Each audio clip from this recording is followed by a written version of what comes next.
था कि जिस वक्त हुजूर नबी करीम सल्लल्लाहु अलैहि वसल्लम की बारगाह में आप सफ़ा उल्टाते थे, बड़े बड़े सफ़ात होते थे जिन पे हदीसें लिखा करते थे। आप जिस वक्त सफ़ा उल्टाते थे इतनी एहतियात से उठाते थे कहीं सफ़े की आवाज़ भी ना ऊँची महसूस हो जाए, सफ़े की आवाज़ भी ना ऊँची महसूस हो जाए और हुजूर की बेअदबी में शामिल ना हो जाए।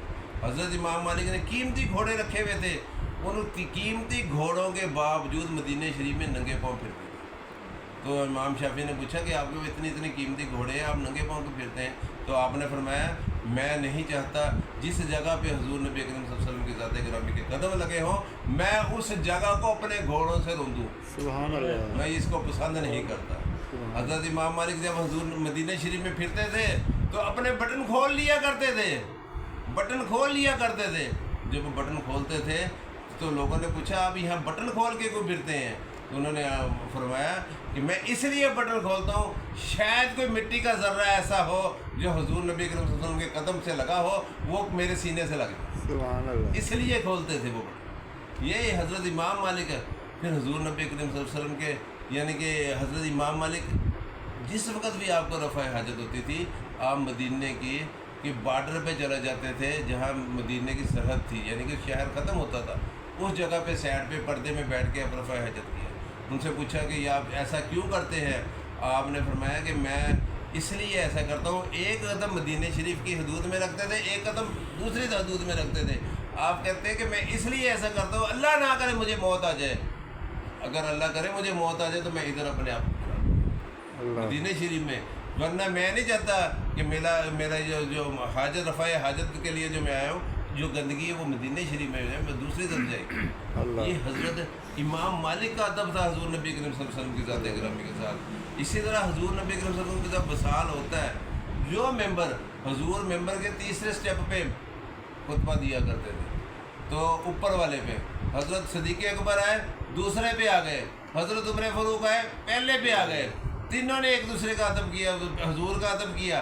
फिर हज़रत उस्मान गनी जब आए तो उस वक़्त हज़रत उस्मान गनी दोबारा क्योंकि नीचे तो था नहीं दोबारा दरमियान वाले पे आए तो वही शरीयत का हिस्सा बना अल्लाह। अब हमारे उलमा दरमियान वाले उसके स्टेप पे बैठ के खुतबा देते हैं। ये हज़रत उस्मान गनी से हमें ये सुन्नत मिली है तो बिद्दत मगर बिद्दत हसना है क्योंकि हर चीज़ जो हुजूर के बाद है वो बिद्दत कहलाती है, मगर ये ऐसी बिद्दत नहीं है, यही तो बिदअत है जो दीन को मुकम्मल कर रही हैं, जो सहाबा कराम के तौर तरीके दीन को मुकम्मल कर रहे हैं।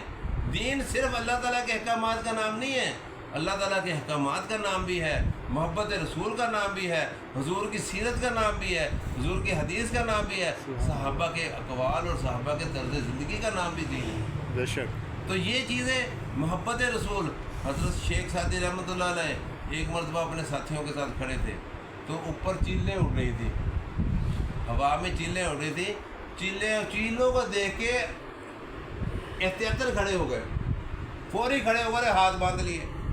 तो लोगों ने अब ये देखो ना ये बात किसी दीन का हिस्सा तो नहीं ना है, दीन में तो नहीं ना शामिल, मगर दिल की कैफियत का अंदाज़ है। जब खड़े हो गए तो उनके जो साथ दोस्त थे वो पूछने लगे आप चीलों को देख के ऐसे क्यों खड़े हो गए? आपने फरमाया मैंने सुना है कि चील की उम्र बहुत ज़्यादा होती है, मैं इसलिए खड़ा हो गया शायद इनमें कोई चील ऐसी हो जिसने मेरे रसूल की ज़ियारत की हो, सुभान अल्लाह। मैं उसके अदब में खड़ा हो गया कि मैं इसलिए खड़ा हो गया चील को देख के। ये हज़रत इमाम शाफी रहमतुल्लाह अलैह एक मरतबा मस्जिद नबी में मस्जिद में खुतबा दे रहे हों तो खुतबे के दौरान एक बच्चा आ जाता है मस्जिद में, तो जिस वक्त वो बच्चा आता है तो आप खड़े हो जाते हैं, बाज़ करते करते आप खड़े हो जाते हैं। जिस वक्त आप खड़े होते हैं बच्चा बाहर चला जाता है, फिर आप बैठ जाते हैं, फिर बच्चा आ जाता है कोई चीज़ लेने के लिए, कोई चीज़ उसकी मस्जिद में गिरते फिर आप खड़े हो जाते हैं। जब 2-3 मरतबा इस तरह आप खड़े हो गए तो उसके बाद वाज़ के बाद जिस वक्त लोगों ने नमाज अदा कर ली तो पूछा कि ये क्या मामला था, बार बार वाज़ के दौरान खड़े क्यों हो जाते थे? आपने फरमाया बाहर गली में बच्चे खेल रहे थे, उनमें एक सादात का बच्चा था, सैयदज़ादा था, वो मस्जिद में कोई चीज़ लेने के लिए आता था, मुझे उसके अदब व एहतराम में खड़ा होना पड़ता था। फिर हज़रत नूरुद्दीन ज़ंगी जिस वक्त आपको हुक्म होता है कि मुझे ये बंदे तंग कर रहे हैं तो आप शाम से पैदल आते हैं हुजूर नबी करीम सल्लल्लाहु अलैहि वसल्लम की बारगाह में। आपने फरमाया इस बारगाह के आदाब ये नहीं है कि मैं किसी सवारी पे जाऊं, وہ پیدل حضور کی بارگاہ میں نور الدین زنگی آتے ہیں۔ پھر اسی طرح حضرت محمود غزنوی جس وقت ایک مرتبہ محمود غزنوی کا ایک ایاز کا بیٹا تھا، تو اس ایاز کے بیٹے کا نام تھا محمد۔ ایک مرتبہ محمود غزنوی نے ایاز کے بیٹے کو کہا اے ایاز کے بیٹے، تو لوگوں نے پوچھا آپ ہمیشہ اس کا نام لیتے ہیں، آج آپ نے اس کا نام ایسے کیوں لیا اے ایاز کے بیٹے؟ آپ نے فرمایا آگے جب میں اس کا نام لیتا ہوں میں باوضو ہوتا ہوں، اللہ میں جب بھی اس کا نام لیتا ہوں باوضو ہوتا ہوں، آج میرا وضو نہیں تھا اس لیے میں نے اسے ایاز کا بیٹا کہا۔ اس سے پتہ لگتا ہے ادب پہلا کرینہ ہے محبت کے کرینوں میں۔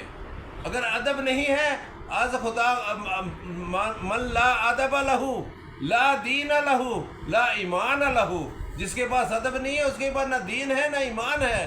من لا ادب لہو لا دین لہو لا شریعت لہو، جس کے پاس ادب نہیں ہے اس کے پاس نہ دین ہے نہ شریعت ہے۔ اس لیے کوشش کرو اہل محبت کی صحبتوں میں جاؤ تاکہ وہاں سے آپ کو ادب نصیب ہو، وہ ادب آپ کو بارگاہ رسالت کے آداب سکھائے، اور بارگاہ رسالت کے آداب سے آپ اللہ کے آداب حاصل کریں۔ اور اللہ کی ذات فرماتی ہے، حضور نبی کریم صلی اللہ علیہ وسلم نے اللہ کی ذات نے فرمایا کہ اللہ تعالیٰ کا ادب بجا لاؤ جیسا کہ اس کے ادب لانے کا حق ہے، اس کا ادب کرنے کا حق ہے۔ تو صحابہ کرام کانپنے لگ گئے، انہوں نے عرض کی یا رسول اللہ ہم تو اس کا ادب کر ہی نہیں سکتے، اگر حق کے بارے میں بات کر رہے ہیں تو ہم تو ادب کر ہی نہیں سکتے، اس کا بہت مشکل ہو گیا ہمارے لیے۔ تو آپ نے فرمایا جس سے جتنا ہوتا ہے وہ کر لیں۔ اللہ یعنی کہ ہم باتھ روم میں جاتے ہیں کھڑے ہو کے نہاتے ہیں، بیٹھ کے نہا لو، میاں بیوی آپس میں قریب ہوتے ہیں پردہ کر لو۔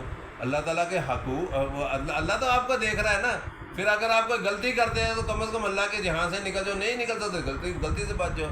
اللہ کے آداب یہ ہے کہ ہر لمحے اللہ سے ڈرو، ہر لمحے اللہ سے ڈرو، تاکہ اللہ تعالیٰ کی ذات آپ کو اپنے محبوب کی محبت اور غلامی کے دروازے کھول دے آپ کے لیے۔